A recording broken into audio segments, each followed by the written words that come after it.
ಇವತ್ತು ಬಿಜೆಪಿ ಮತ್ತು ಜೆಡಿಎಸ್ ಜಂಟಿಯಾಗಿ ಪ್ರತಿಭಟನೆಯನ್ನ ಮಾಡಿದ್ದೆ. ರಾಜ್ಯ ಸರ್ಕಾರದ ವಿರುದ್ಧ ಹಲವು ವಿಚಾರಗಳನ್ನ ಇಟ್ಕೊಂಡು ಪ್ರತಿಭಟನೆಯನ್ನ ಮಾಡಿರ್ತಕ್ಕಂಥದ್ದು. ಸೊ ನಮ್ಮ ಜೊತೆ ಜೆಡಿಎಲ್ಪಿ ನಾಯಕರಾದಂಥ ಸುರೇಶ್ ಬಾಬು ಅವರು ಇದ್ದಾರೆ. ಅವ್ರನ್ನ ಮಾತಾಡ್ಸ್ತಾ ಹೋಗ್ತೀನಿ. ಸರ್, ಇವತ್ತು ಬಿಜೆಪಿ ಮತ್ತು ಜೆಡಿಎಸ್ ಒಟ್ಟಾಗಿ ಪ್ರತಿಭಟನೆ.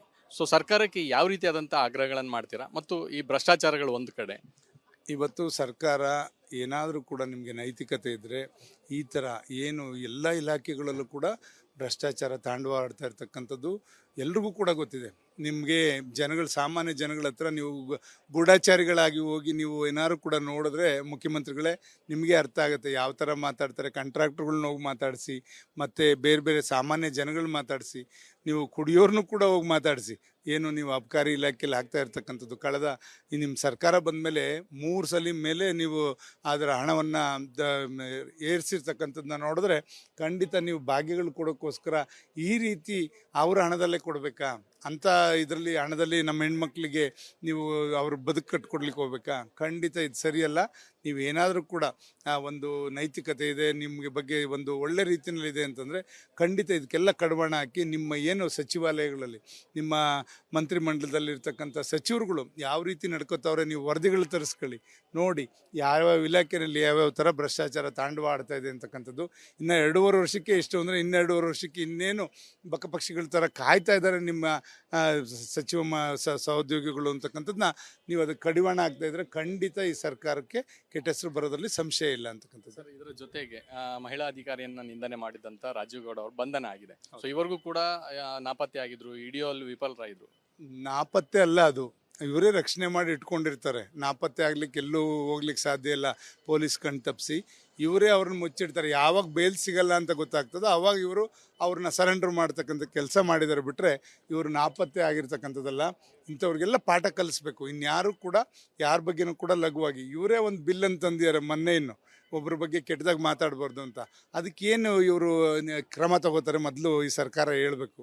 ಏನು ಇದ್ರದ್ದು ದ್ವೇಷ ಭಾಷಣ ಬಿಲ್ಲನ್ನು ಏನು ತಂದಿದ್ದೀರಿ, ದ್ವೇಷ ಭಾಷಣಕ್ಕೆ ಈ ಅಧಿಕಾರಿಗಳಿಗೆ ಈ ಥರ ಮಾತಾಡ್ತಕ್ಕಂಥವ್ರು ನಿಮ್ಮ ಕಾರ್ಯಕರ್ತರು ನಿಮ್ಮ ಮುಖಂಡರುಗಳಿದ್ದಾರೆ, ಅವ್ರ ಬಗ್ಗೆ ಏನು ನಿಮ್ಮ ಬಿಲ್ ಏನು ಹೇಳ್ತದೆ, ನೀವು ಸರ್ಕಾರ ಏನು ಹೇಳ್ತೀನಿ ಅಂತ ಮೊದಲು ನೀವು ಅದಕ್ಕೆ ಉತ್ತರ ಕೊಡಬೇಕು ಅಂತ ಕೇಳ್ತೀವಿ. ಸರ್, ತಮ್ಮ ಶಾಸಕರು ಕರೆಮ್ಮ ನಾಯಕ್ ಅವ್ರಿಗೂ ಕೂಡ ಒಂದು ರೀತಿಯಾದಂಥ ಜೀವ ಬೆದರಿಕೆ, ಮರಳು ಮಾಫಿಯಾ, ಈ ರೀತಿಯಾದಂಥದ್ದು ಎಲ್ಲದಕ್ಕೂ ಕೂಡ ಅವರು ಒತ್ತಡವನ್ನ ಅನುಭವಿಸ್ತಿದ್ದಾರೆ. ಮುಖ್ಯಮಂತ್ರಿಗಳಿಗೂ ಕೂಡ ಮನವಿ ಮಾಡಿದ್ದಾರೆ ಅವರು. ಇವತ್ತು ಒಂದು ನಮ್ಮ ಕರಿಯಮ್ಮ ಅಂತಕ್ಕಂಥ ಶಾಸಕರು ಪಾಪ ಅವರು ಇರ್ತಕ್ಕಂಥದ್ದೇ ಒಂದು ಜನತಾ ಮನೆಯಲ್ಲಿರ್ತಕ್ಕಂಥ ಒಂದು ಮಹಿಳಾ ಶಾಸಕಿ. ಆಕೆ ಒಂದು ಸ್ವಾಭಿಮಾನದಿಂದ ಬದುಕ್ತಾ ಇರ್ತಕ್ಕಂಥದ್ದು, ಒಂದು ಒಳ್ಳೆ ರೀತಿಯಲ್ಲಿ ಜನಸೇವೆ ಮಾಡಬೇಕು ಅಂತಕ್ಕಂಥ ಬಂದಿರತಕ್ಕಂಥ ಒಬ್ಬರು ಮಹಿಳಾ ಜನಪ್ರತಿನಿಧಿ. ಅವ್ರ ಮನೆಗಳಿಗೆ ಕಾರ್ಗಳಲ್ಲಿ ಗೂಂಡಾಗಳ ರೀತಿಯಲ್ಲಿ ಗುಂಪು ಕಟ್ಕೊಂಡು ಹೋಗಿ ಅವ್ರಿಗೆ ಮರಳು ಮಾಫಿಯಾ ಮಾಡ್ಲಿಕ್ಕೆ ಬಿಡದೇ ಇದ್ರೆ ನಿಮ್ಮನ್ನು ಸುಮ್ಮನೆ ಬಿಡಲ್ಲ ಅಂತ ಧಮಕಿ ಹಾಕ್ತಾರೆ. ಅಂದರೆ ಇವರು ಎಷ್ಟು ಇವರು ಇದನ್ನು ಕಾನೂನು ಸುವ್ಯವಸ್ಥೆ ಕಾಪಾಡ್ತಾ ಇದ್ದಾರೆ ಅಂತಕ್ಕಂಥದ್ದು ಅದರಲ್ಲೇ ಗೊತ್ತಾಗುತ್ತೆ. ಇವತ್ತು ಜನಪ್ರತಿನಿಧಿಗಳಿಗೆ ಜನಾರ್ದನ್ ರೆಡ್ಡಿ ಅವ್ರಿಗೆ ಗುಂಡಾರಿಸ್ಲಿಕ್ಕೆ ಹೊರಟಿರ್ತಕ್ಕಂಥದ್ದು, ಅವ್ರ ಮನೆಗೆ ಬೆಂಕಿ ಇಡಕ್ಕೆ ಹೊರಡ್ತಕ್ಕಂಥದ್ದು, ಈ ಥರ ದ್ವೇಷ ಭಾಷಣ ಅಂತ ಹೇಳ್ತೀರ. ದ್ವೇಷಗಳು ಸಾಧಿಸ್ತಾ ಇರ್ತಕ್ಕಂಥವ್ರೆ ನೀವು ಸರ್ಕಾರ ನಡೆಸ್ತಕ್ಕಂಥವ್ರು ಸರಿಯಾದ ರೀತಿಯಲ್ಲಿ ನಡ್ಕೊಂಡ್ರೆ ಖಂಡಿತ ಇವತ್ತು ರಾಜ್ಯ ಸುಭಿಕ್ಷವಾಗಿರ್ತದೆ, ರಾಜ್ಯ ಒಂದು ನೆಮ್ಮದಿಯಾಗಿರೋಕ್ಕೆ ಸಾಧ್ಯ. ನಿಮ್ಮ ಕಾರ್ಯಕರ್ತರೆ ನಿಮ್ಮಲ್ಲೇ ಕೂಡ ಈ ವರ್ತನೆಗಳು ಕಂಡ್ರೆ ಯಾರು ಸುಮ್ಮನೆ ಇರ್ತಾರೆ? ಮೇಷ್ಟ್ರು ಹಂಗೆ ಗಾದೆ ಹೇಳ್ಬೇಕಾಗತ್ತೆ. ಆ ಥರ ದಯಮಾಡಿ ಸರ್ಕಾರ ನಡ್ಕೊಳ್ತಾ ಇರ್ತಕ್ಕಂಥ ಸರಿಯಲ್ಲ ಅಂತ ನಾನು ವಿರೋಧ ಮಾಡ್ತೀನಿ. ಇದಿಷ್ಟು ಜೆಡಿಎಲ್ಪಿ ನಾಯಕರಾದ ಸುರೇಶ್ ಬಾಬು ಅವರ ಮಾತು. ಕ್ಯಾಮರಾ ಪರ್ಸನ್ ಸದಾನಂದ್ ಜೊತೆ ಚಂದ್ರಶೇಖರ್, ರಿಪಬ್ಲಿಕ್ ಕನ್ನಡ, ಬೆಂಗಳೂರು. ಇವತ್ತು ಬಿಜೆಪಿ ಮತ್ತು ಜೆಡಿಎಸ್ ಜಂಟಿಯಾಗಿ ಪ್ರತಿಭಟನೆಯನ್ನ ಮಾಡಿದ್ದೆ. ರಾಜ್ಯ ಸರ್ಕಾರದ ವಿರುದ್ಧ ಹಲವು ವಿಚಾರಗಳನ್ನ ಇಟ್ಕೊಂಡು ಪ್ರತಿಭಟನೆಯನ್ನ ಮಾಡಿರ್ತಕ್ಕಂಥದ್ದು. ಸೊ ನಮ್ಮ ಜೊತೆ ಜೆಡಿಎಲ್ಪಿ ನಾಯಕರಾದಂಥ ಸುರೇಶ್ ಬಾಬು ಅವರು ಇದ್ದಾರೆ. ಅವ್ರನ್ನ ಮಾತಾಡ್ಸ್ತಾ ಹೋಗ್ತೀನಿ. ಸರ್, ಇವತ್ತು ಬಿಜೆಪಿ ಮತ್ತು ಜೆಡಿಎಸ್ ಒಟ್ಟಾಗಿ ಪ್ರತಿಭಟನೆ. ಸೊ ಸರ್ಕಾರಕ್ಕೆ ಯಾವ ರೀತಿಯಾದಂಥ ಆಗ್ರಹಗಳನ್ನು ಮಾಡ್ತೀರಾ? ಮತ್ತು ಈ ಭ್ರಷ್ಟಾಚಾರಗಳು ಒಂದು ಕಡೆ, ಇವತ್ತು ಸರ್ಕಾರ ಏನಾದರೂ ಕೂಡ ನಿಮಗೆ ನೈತಿಕತೆ ಇದ್ದರೆ ಈ ಥರ ಏನು ಎಲ್ಲ ಇಲಾಖೆಗಳಲ್ಲೂ ಕೂಡ ಭ್ರಷ್ಟಾಚಾರ ತಾಂಡವಾಡ್ತಾ ಇರ್ತಕ್ಕಂಥದ್ದು ಎಲ್ರಿಗೂ ಕೂಡ ಗೊತ್ತಿದೆ. ನಿಮಗೆ ಸಾಮಾನ್ಯ ಜನಗಳ ಹತ್ರ ನೀವು ಗೂಢಾಚಾರಿಗಳಾಗಿ ಹೋಗಿ ನೀವು ಏನಾದ್ರು ಕೂಡ ನೋಡಿದ್ರೆ ಮುಖ್ಯಮಂತ್ರಿಗಳೇ ನಿಮಗೆ ಅರ್ಥ ಆಗುತ್ತೆ ಯಾವ ಥರ ಮಾತಾಡ್ತಾರೆ. ಕಾಂಟ್ರಾಕ್ಟರ್ಗಳ್ನ ಹೋಗಿ ಮಾತಾಡಿಸಿ, ಮತ್ತು ಬೇರೆ ಬೇರೆ ಸಾಮಾನ್ಯ ಜನಗಳು ಮಾತಾಡಿಸಿ, ನೀವು ಕುಡಿಯೋರ್ನು ಕೂಡ ಹೋಗಿ ಮಾತಾಡಿಸಿ. ಏನು ನೀವು ಅಬಕಾರಿ ಇಲಾಖೆಯಲ್ಲಿ ಆಗ್ತಾ ಇರ್ತಕ್ಕಂಥದ್ದು ಕಳೆದ ನಿಮ್ಮ ಸರ್ಕಾರ ಬಂದ ಮೇಲೆ 3 ಸಲ ಮೇಲೆ ನೀವು ಅದರ ಹಣವನ್ನು ಏರಿಸಿರ್ತಕ್ಕಂಥದ್ದನ್ನ ನೋಡಿದ್ರೆ ಖಂಡಿತ ನೀವು ಭಾಗ್ಯಗಳು ಕೊಡೋಕ್ಕೋಸ್ಕರ ಈ ರೀತಿ ಅವರ ಹಣದಲ್ಲೇ ಕೊಡಬೇಕಾ ಅಂತ ಇದರಲ್ಲಿ ಹಣದಲ್ಲಿ ನಮ್ಮ ಹೆಣ್ಮಕ್ಳಿಗೆ ನೀವು ಅವ್ರ ಬದುಕು ಕಟ್ಕೊಡ್ಲಿಕ್ಕೆ ಹೋಗ್ಬೇಕಾ? ಖಂಡಿತ ಇದು ಸರಿಯಲ್ಲ. ನೀವೇನಾದರೂ ಕೂಡ ಒಂದು ನೈತಿಕತೆ ಇದೆ, ನಿಮಗೆ ಬಗ್ಗೆ ಒಂದು ಒಳ್ಳೆ ರೀತಿಯಲ್ಲಿದೆ ಅಂತಂದರೆ ಖಂಡಿತ ಇದಕ್ಕೆಲ್ಲ ಕಡಿವಾಣ ಹಾಕಿ ನಿಮ್ಮ ಏನು ಸಚಿವಾಲಯಗಳಲ್ಲಿ ನಿಮ್ಮ ಮಂತ್ರಿಮಂಡಲದಲ್ಲಿರ್ತಕ್ಕಂಥ ಸಚಿವರುಗಳು ಯಾವ ರೀತಿ ನಡ್ಕೋತಾವ್ರೆ ನೀವು ವರದಿಗಳು ತರಿಸ್ಕೊಳ್ಳಿ, ನೋಡಿ ಯಾವ್ಯಾವ ಇಲಾಖೆಯಲ್ಲಿ ಯಾವ್ಯಾವ ಥರ ಭ್ರಷ್ಟಾಚಾರ ತಾಂಡವ ಆಡ್ತಾ ಇದೆ ಅಂತಕ್ಕಂಥದ್ದು. ಇನ್ನು 2.5 ವರ್ಷಕ್ಕೆ ಎಷ್ಟು ಅಂದರೆ ಇನ್ನು 2.5 ವರ್ಷಕ್ಕೆ ಇನ್ನೇನು ಬಕಪಕ್ಷಿಗಳ ಥರ ಕಾಯ್ತಾ ಇದ್ದಾರೆ ನಿಮ್ಮ ಸಚಿವ ಸಹೋದ್ಯೋಗಿಗಳು ಅಂತಕ್ಕಂಥದ್ದನ್ನ ನೀವು ಅದಕ್ಕೆ ಕಡಿವಾಣ ಆಗ್ತಾ ಇದ್ರೆ ಖಂಡಿತ ಈ ಸರ್ಕಾರಕ್ಕೆ ಕೆಟ್ಟ ಹೆಸರು ಬರೋದ್ರಲ್ಲಿ ಸಂಶಯ ಇಲ್ಲ ಅಂತಕ್ಕಂಥದ್ದು. ಸರ್, ಇದರ ಜೊತೆಗೆ ಮಹಿಳಾ ಅಧಿಕಾರಿಯನ್ನ ನಿಂದನೆ ಮಾಡಿದಂತ ರಾಜೀವ್ ಗೌಡ ಅವರು ಬಂಧನ ಆಗಿದೆ. ಸೊ ಇವರಿಗೂ ಕೂಡ ನಾಪತ್ತೆ ಆಗಿದ್ರು, ಹಿಡಿಯೋಲ್ಲಿ ವಿಫಲರಾಗಿದ್ರು. ನಾಪತ್ತೆ ಅಲ್ಲ, ಅದು ಇವರೇ ರಕ್ಷಣೆ ಮಾಡಿ ಇಟ್ಕೊಂಡಿರ್ತಾರೆ. ನಾಪತ್ತೆ ಆಗ್ಲಿಕ್ಕೆ ಎಲ್ಲೂ ಹೋಗ್ಲಿಕ್ಕೆ ಸಾಧ್ಯ ಇಲ್ಲ. ಪೊಲೀಸ್ ಕಣ್ ತಪ್ಪಿಸಿ ಇವರೇ ಅವ್ರನ್ನ ಮುಚ್ಚಿಡ್ತಾರೆ. ಯಾವಾಗ ಬೇಲ್ ಸಿಗಲ್ಲ ಅಂತ ಗೊತ್ತಾಗ್ತದೋ ಆವಾಗ ಇವರು ಅವ್ರನ್ನ ಸರೆಂಡರ್ ಮಾಡ್ತಕ್ಕಂಥ ಕೆಲಸ ಮಾಡಿದ್ದಾರೆ. ಬಿಟ್ಟರೆ ಇವರು ನಾಪತ್ತೆ ಆಗಿರ್ತಕ್ಕಂಥದ್ದಲ್ಲ. ಇಂಥವ್ರಿಗೆಲ್ಲ ಪಾಠ ಕಲಿಸ್ಬೇಕು. ಇನ್ಯಾರು ಕೂಡ ಯಾರ ಬಗ್ಗೆನೂ ಕೂಡ ಲಘುವಾಗಿ ಇವರೇ ಒಂದು ಬಿಲ್ ಅಂತ ತಂದಿದ್ದಾರೆ ಮೊನ್ನೆ, ಇನ್ನು ಒಬ್ಬರ ಬಗ್ಗೆ ಕೆಟ್ಟದಾಗ ಮಾತಾಡಬಾರ್ದು ಅಂತ. ಅದಕ್ಕೇನು ಇವರು ಕ್ರಮ ತಗೋತಾರೆ ಮೊದಲು ಈ ಸರ್ಕಾರ ಹೇಳಬೇಕು. ಏನು ಇದ್ರದ್ದು ದ್ವೇಷ ಭಾಷಣ ಬಿಲ್ಲನ್ನು ಏನು ತಂದಿದ್ದೀರಿ, ದ್ವೇಷ ಭಾಷಣಕ್ಕೆ ಈ ಅಧಿಕಾರಿಗಳಿಗೆ ಈ ಥರ ಮಾತಾಡ್ತಕ್ಕಂಥವ್ರು ನಿಮ್ಮ ಕಾರ್ಯಕರ್ತರು ನಿಮ್ಮ ಮುಖಂಡರುಗಳಿದ್ದಾರೆ, ಅವ್ರ ಬಗ್ಗೆ ಏನು ನಿಮ್ಮ ಬಿಲ್ ಏನು ಹೇಳ್ತದೆ, ನೀವು ಸರ್ಕಾರ ಏನು ಹೇಳ್ತೀನಿ ಅಂತ ಮೊದಲು ನೀವು ಅದಕ್ಕೆ ಉತ್ತರ ಕೊಡಬೇಕು ಅಂತ ಕೇಳ್ತೇವೆ. ಸರ್, ತಮ್ಮ ಶಾಸಕರು ಕರೆಮ್ಮ ನಾಯಕ್ ಅವ್ರಿಗೂ ಕೂಡ ಒಂದು ರೀತಿಯಾದಂಥ ಜೀವ ಬೆದರಿಕೆ, ಮರಳು ಮಾಫಿಯಾ, ಈ ರೀತಿಯಾದಂಥದ್ದು ಎಲ್ಲದಕ್ಕೂ ಕೂಡ ಅವರು ಒತ್ತಡವನ್ನ ಅನುಭವಿಸ್ತಿದ್ದಾರೆ. ಮುಖ್ಯಮಂತ್ರಿಗಳಿಗೂ ಕೂಡ ಮನವಿ ಮಾಡಿದ್ದಾರೆ ಅವರು. ಇವತ್ತು ಒಂದು ನಮ್ಮ ಕರಿಯಮ್ಮ ಅಂತಕ್ಕಂಥ ಶಾಸಕರು ಪಾಪ ಅವರು ಇರ್ತಕ್ಕಂಥದ್ದೇ ಒಂದು ಜನತಾ ಮನೆಯಲ್ಲಿ ಇರ್ತಕ್ಕಂಥ ಒಂದು ಮಹಿಳಾ ಶಾಸಕಿ. ಆಕೆ ಒಂದು ಸ್ವಾಭಿಮಾನದಿಂದ ಬದುಕ್ತಾ ಇರ್ತಕ್ಕಂಥದ್ದು, ಒಂದು ಒಳ್ಳೆ ರೀತಿಯಲ್ಲಿ ಜನಸೇವೆ ಮಾಡಬೇಕು ಅಂತಕ್ಕಂಥ ಬಂದಿರತಕ್ಕಂಥ ಒಬ್ಬರು ಮಹಿಳಾ ಜನಪ್ರತಿನಿಧಿ. ಅವ್ರ ಮನೆಗಳಿಗೆ ಕಾರ್ಗಳಲ್ಲಿ ಗೂಂಡಾಗಳ ರೀತಿಯಲ್ಲಿ ಗುಂಪು ಕಟ್ಕೊಂಡು ಹೋಗಿ ಅವ್ರಿಗೆ ಮರಳು ಮಾಫಿಯಾ ಮಾಡ್ಲಿಕ್ಕೆ ಬಿಡದೇ ಇದ್ರೆ ನಿಮ್ಮನ್ನು ಸುಮ್ಮನೆ ಬಿಡಲ್ಲ ಅಂತ ಧಮಕಿ ಹಾಕ್ತಾರೆ. ಅಂದರೆ ಇವರು ಎಷ್ಟು ಇವರು ಇದನ್ನು ಕಾನೂನು ಸುವ್ಯವಸ್ಥೆ ಕಾಪಾಡ್ತಾ ಇದ್ದಾರೆ ಅಂತಕ್ಕಂಥದ್ದು ಅದರಲ್ಲೇ ಗೊತ್ತಾಗುತ್ತೆ. ಇವತ್ತು ಜನಪ್ರತಿನಿಧಿಗಳಿಗೆ ಜನಾರ್ದನ್ ರೆಡ್ಡಿ ಅವ್ರಿಗೆ ಗುಂಡಾರಿಸ್ಲಿಕ್ಕೆ ಹೊರಟಿರ್ತಕ್ಕಂಥದ್ದು, ಅವ್ರ ಮನೆಗೆ ಬೆಂಕಿ ಇಡಕ್ಕೆ ಹೊರಡ್ತಕ್ಕಂಥದ್ದು, ಈ ಥರ ದ್ವೇಷ ಭಾಷಣ ಅಂತ ಹೇಳ್ತೀರ. ದ್ವೇಷಗಳು ಸಾಧಿಸ್ತಾ ಇರ್ತಕ್ಕಂಥವ್ರೆ ನೀವು ಸರ್ಕಾರ ನಡೆಸ್ತಕ್ಕಂಥವ್ರು ಸರಿಯಾದ ರೀತಿಯಲ್ಲಿ ನಡ್ಕೊಂಡ್ರೆ ಖಂಡಿತ ಇವತ್ತು ರಾಜ್ಯ ಸುಭಿಕ್ಷವಾಗಿರ್ತದೆ, ರಾಜ್ಯ ಒಂದು ನೆಮ್ಮದಿಯಾಗಿರೋಕ್ಕೆ ಸಾಧ್ಯ. ನಿಮ್ಮ ಕಾರ್ಯಕರ್ತರೆ ನಿಮ್ಮಲ್ಲೇ ಕೂಡ ಈ ವರ್ತನೆಗಳು ಕಂಡ್ರೆ ಯಾರು ಸುಮ್ಮನೆ ಇರ್ತಾರೆ? ಮೇಷ್ಟ್ರು ಹಂಗೆ ಗಾದೆ ಹೇಳ್ಬೇಕಾಗತ್ತೆ. ಆ ಥರ ದಯಮಾಡಿ ಸರ್ಕಾರ ನಡ್ಕೊಳ್ತಾ ಇರ್ತಕ್ಕಂಥ ಸರಿಯಲ್ಲ ಅಂತ ನಾನು ವಿರೋಧ ಮಾಡ್ತೀನಿ.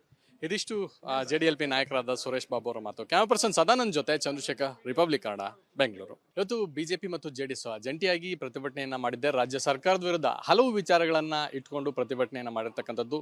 ಸೊ ನಮ್ಮ ಜೊತೆ JDLP ನಾಯಕರಾದಂಥ ಸುರೇಶ್ ಬಾಬು ಅವರು ಇದ್ದಾರೆ, ಅವ್ರನ್ನ ಮಾತಾಡ್ತಾ ಹೋಗ್ತೀನಿ. ಸರ್, ಇವತ್ತು ಬಿಜೆಪಿ ಮತ್ತು JDS ಒಟ್ಟಾಗಿ ಪ್ರತಿಭಟನೆ. ಸೊ ಸರ್ಕಾರಕ್ಕೆ ಯಾವ ರೀತಿಯಾದಂಥ ಆಗ್ರಹಗಳನ್ನು ಮಾಡ್ತೀರಾ? ಮತ್ತು ಈ ಭ್ರಷ್ಟಾಚಾರಗಳು ಒಂದು ಕಡೆ, ಇವತ್ತು ಸರ್ಕಾರ ಏನಾದರೂ ಕೂಡ ನಿಮಗೆ ನೈತಿಕತೆ ಇದ್ದರೆ ಈ ಥರ ಏನು ಎಲ್ಲ ಇಲಾಖೆಗಳಲ್ಲೂ ಕೂಡ ಭ್ರಷ್ಟಾಚಾರ ತಾಂಡವ ಆಡ್ತಾ ಇರ್ತಕ್ಕಂಥದ್ದು ಎಲ್ರಿಗೂ ಕೂಡ ಗೊತ್ತಿದೆ. ನಿಮಗೆ ಸಾಮಾನ್ಯ ಜನಗಳ ಹತ್ರ ನೀವು ಗೂಢಾಚಾರಿಗಳಾಗಿ ಹೋಗಿ ನೀವು ಏನಾದ್ರು ಕೂಡ ನೋಡಿದ್ರೆ ಮುಖ್ಯಮಂತ್ರಿಗಳೇ ನಿಮಗೆ ಅರ್ಥ ಆಗುತ್ತೆ ಯಾವ ಥರ ಮಾತಾಡ್ತಾರೆ. ಕಾಂಟ್ರಾಕ್ಟರ್ಗಳ್ನ ಹೋಗಿ ಮಾತಾಡಿಸಿ, ಮತ್ತು ಬೇರೆ ಸಾಮಾನ್ಯ ಜನಗಳು ಮಾತಾಡಿಸಿ, ನೀವು ಕುಡಿಯೋರ್ನು ಕೂಡ ಹೋಗಿ ಮಾತಾಡಿಸಿ. ಏನು ನೀವು ಅಬಕಾರಿ ಇಲಾಖೆಯಲ್ಲಿ ಆಗ್ತಾ ಇರ್ತಕ್ಕಂಥದ್ದು ಕಳೆದ ನಿಮ್ಮ ಸರ್ಕಾರ ಬಂದ ಮೇಲೆ 3 ಸಲ ಮೇಲೆ ನೀವು ಅದರ ಹಣವನ್ನು ಏರಿಸಿರ್ತಕ್ಕಂಥದ್ದನ್ನ ನೋಡಿದ್ರೆ ಖಂಡಿತ ನೀವು ಭಾಗ್ಯಗಳು ಕೊಡೋಕ್ಕೋಸ್ಕರ ಈ ರೀತಿ ಅವರ ಹಣದಲ್ಲೇ ಕೊಡಬೇಕಾ ಅಂತ ಇದರಲ್ಲಿ ಹಣದಲ್ಲಿ ನಮ್ಮ ಹೆಣ್ಮಕ್ಳಿಗೆ ನೀವು ಅವ್ರ ಬದುಕು ಕಟ್ಕೊಡ್ಲಿಕ್ಕೆ ಹೋಗ್ಬೇಕಾ? ಖಂಡಿತ ಇದು ಸರಿಯಲ್ಲ. ನೀವೇನಾದರೂ ಕೂಡ ಒಂದು ನೈತಿಕತೆ ಇದೆ, ನಿಮಗೆ ಬಗ್ಗೆ ಒಂದು ಒಳ್ಳೆ ರೀತಿಯಲ್ಲಿದೆ ಅಂತಂದರೆ ಖಂಡಿತ ಇದಕ್ಕೆಲ್ಲ ಕಡಿವಾಣ ಹಾಕಿ ನಿಮ್ಮ ಏನು ಸಚಿವಾಲಯಗಳಲ್ಲಿ ನಿಮ್ಮ ಮಂತ್ರಿಮಂಡಲದಲ್ಲಿರ್ತಕ್ಕಂಥ ಸಚಿವರುಗಳು ಯಾವ ರೀತಿ ನಡ್ಕೋತಾವ್ರೆ ನೀವು ವರದಿಗಳು ತರಿಸ್ಕೊಳ್ಳಿ, ನೋಡಿ ಯಾವ್ಯಾವ ಇಲಾಖೆಯಲ್ಲಿ ಯಾವ್ಯಾವ ಥರ ಭ್ರಷ್ಟಾಚಾರ ತಾಂಡವ ಆಡ್ತಾ ಇದೆ ಅಂತಕ್ಕಂಥದ್ದು. ಇನ್ನು 2.5 ವರ್ಷಕ್ಕೆ ಎಷ್ಟು ಅಂದರೆ ಇನ್ನು 2.5 ವರ್ಷಕ್ಕೆ ಇನ್ನೇನು ಬಕಪಕ್ಷಿಗಳ ಥರ ಕಾಯ್ತಾ ಇದ್ದಾರೆ ನಿಮ್ಮ ಸಚಿವ ಸಹೋದ್ಯೋಗಿಗಳು ಅಂತಕ್ಕಂಥದ್ದನ್ನ ನೀವು ಅದಕ್ಕೆ ಕಡಿವಾಣ ಆಗ್ತಾ ಇದ್ರೆ ಖಂಡಿತ ಈ ಸರ್ಕಾರಕ್ಕೆ ಕೆಟ್ಟ ಹೆಸರು ಬರೋದ್ರಲ್ಲಿ ಸಂಶಯ ಇಲ್ಲ ಅಂತಕ್ಕಂಥದ್ದು. ಸರ್, ಇದರ ಜೊತೆಗೆ ಮಹಿಳಾ ಅಧಿಕಾರಿಯನ್ನ ನಿಂದನೆ ಮಾಡಿದಂತ ರಾಜೀವ್ ಗೌಡ ಅವರು ಬಂಧನ ಆಗಿದೆ. ಸೊ ಇವರಿಗೂ ಕೂಡ ನಾಪತ್ತೆ ಆಗಿದ್ರು, ಹಿಡಿಯೋಲ್ಲಿ ವಿಫಲರಾಗಿದ್ರು. ನಾಪತ್ತೆ ಅಲ್ಲ, ಅದು ಇವರೇ ರಕ್ಷಣೆ ಮಾಡಿ ಇಟ್ಕೊಂಡಿರ್ತಾರೆ. ನಾಪತ್ತೆ ಆಗ್ಲಿಕ್ಕೆ ಎಲ್ಲೂ ಹೋಗ್ಲಿಕ್ಕೆ ಸಾಧ್ಯ ಇಲ್ಲ. ಪೊಲೀಸ್ ಕಣ್ ತಪ್ಪಿಸಿ ಇವರೇ ಅವ್ರನ್ನ ಮುಚ್ಚಿಡ್ತಾರೆ. ಯಾವಾಗ ಬೇಲ್ ಸಿಗಲ್ಲ ಅಂತ ಗೊತ್ತಾಗ್ತದೋ ಆವಾಗ ಇವರು ಅವ್ರನ್ನ ಸರೆಂಡರ್ ಮಾಡ್ತಕ್ಕಂಥ ಕೆಲಸ ಮಾಡಿದ್ದಾರೆ. ಬಿಟ್ಟರೆ ಇವರು ನಾಪತ್ತೆ ಆಗಿರ್ತಕ್ಕಂಥದ್ದಲ್ಲ. ಇಂಥವ್ರಿಗೆಲ್ಲ ಪಾಠ ಕಲಿಸ್ಬೇಕು. ಇನ್ಯಾರು ಕೂಡ ಯಾರ ಬಗ್ಗೆನೂ ಕೂಡ ಲಘುವಾಗಿ ಇವರೇ ಒಂದು ಬಿಲ್ ಅಂತ ತಂದಿದ್ದಾರೆ ಮೊನ್ನೆ, ಇನ್ನು ಒಬ್ಬರ ಬಗ್ಗೆ ಕೆಟ್ಟದಾಗಿ ಮಾತಾಡಬಾರ್ದು ಅಂತ. ಅದಕ್ಕೇನು ಇವರು ಕ್ರಮ ತಗೋತಾರೆ ಮೊದಲು ಈ ಸರ್ಕಾರ ಹೇಳಬೇಕು.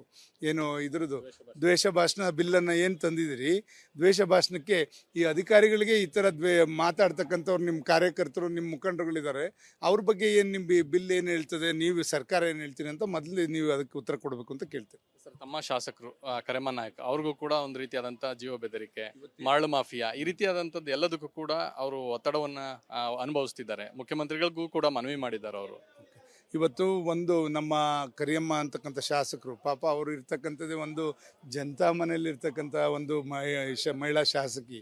ಆಕೆ ಒಂದು ಸ್ವಾಭಿಮಾನದಿಂದ ಬದುಕ್ತಾ ಇರ್ತಕ್ಕಂಥದ್ದು, ಒಂದು ಒಳ್ಳೆ ರೀತಿಯಲ್ಲಿ ಜನಸೇವೆ ಮಾಡಬೇಕು ಅಂತಕ್ಕಂಥ ಬಂದಿರತಕ್ಕಂಥ ಒಬ್ಬರು ಮಹಿಳಾ ಜನಪ್ರತಿನಿಧಿ. ಅವ್ರ ಮನೆಗಳಿಗೆ ಕಾರ್ಗಳಲ್ಲಿ ಗೂಂಡಾಗಳ ರೀತಿಯಲ್ಲಿ ಗುಂಪು ಕಟ್ಕೊಂಡು ಹೋಗಿ ಅವ್ರಿಗೆ ಮರಳು ಮಾಫಿಯಾ ಮಾಡ್ಲಿಕ್ಕೆ ಬಿಡದೇ ಇದ್ರೆ ನಿಮ್ಮನ್ನು ಸುಮ್ಮನೆ ಬಿಡಲ್ಲ ಅಂತ ಧಮಕಿ ಹಾಕ್ತಾರೆ. ಅಂದರೆ ಇವರು ಎಷ್ಟು ಇವರು ಇದನ್ನು ಕಾನೂನು ಸುವ್ಯವಸ್ಥೆ ಕಾಪಾಡ್ತಾ ಇದ್ದಾರೆ ಅಂತಕ್ಕಂಥದ್ದು ಅದರಲ್ಲೇ ಗೊತ್ತಾಗುತ್ತೆ. ಇವತ್ತು ಜನಪ್ರತಿನಿಧಿಗಳಿಗೆ ಜನಾರ್ದನ್ ರೆಡ್ಡಿ ಅವ್ರಿಗೆ ಗುಂಡಾರಿಸ್ಲಿಕ್ಕೆ ಹೊರಟಿರ್ತಕ್ಕಂಥದ್ದು, ಅವ್ರ ಮನೆಗೆ ಬೆಂಕಿ ಇಡಕ್ಕೆ ಹೊರಡ್ತಕ್ಕಂಥದ್ದು, ಈ ಥರ ದ್ವೇಷ ಭಾಷಣ ಅಂತ ಹೇಳ್ತೀರ, ದ್ವೇಷಗಳು ಸಾಧಿಸ್ತಾ ಇರ್ತಕ್ಕಂಥವ್ರೆ ನೀವು ಸರ್ಕಾರ ನಡೆಸ್ತಕ್ಕಂಥವ್ರು ಸರಿಯಾದ ರೀತಿಯಲ್ಲಿ ನಡ್ಕೊಂಡ್ರೆ ಖಂಡಿತ ಇವತ್ತು ರಾಜ್ಯ ಸುಭಿಕ್ಷವಾಗಿರ್ತದೆ, ರಾಜ್ಯ ಒಂದು ನೆಮ್ಮದಿಯಾಗಿರೋಕ್ಕೆ ಸಾಧ್ಯ.